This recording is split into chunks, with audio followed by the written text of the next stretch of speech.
এই জন্যই আল্লাহ বলে আকাশটা রাখছি খুঁটি ছাড়া, যাতে তুই দেখিস আর বুঝিস যে এটাকে যদি আমি খুঁটি ছাড়া দাঁড় করাইতে পারি, তাইলে তোকেও আমি খাড়ার উপরে নাচাইতে পারি।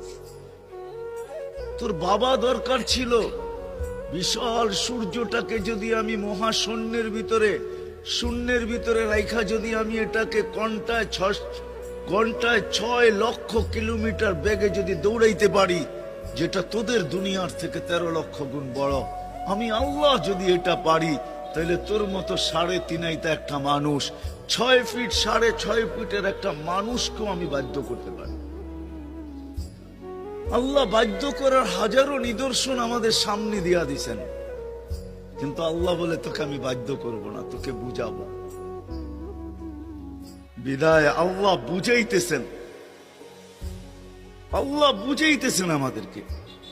বিদায় কথা যেখানে শুরু ওইখানে আবার যেতেছি, যাতে বুঝে আসে।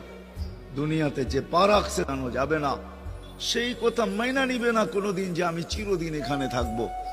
সেই কথায় বিশ্বাসী, আজ হোক কাল হোক আমাকে চলে যেতে হবে।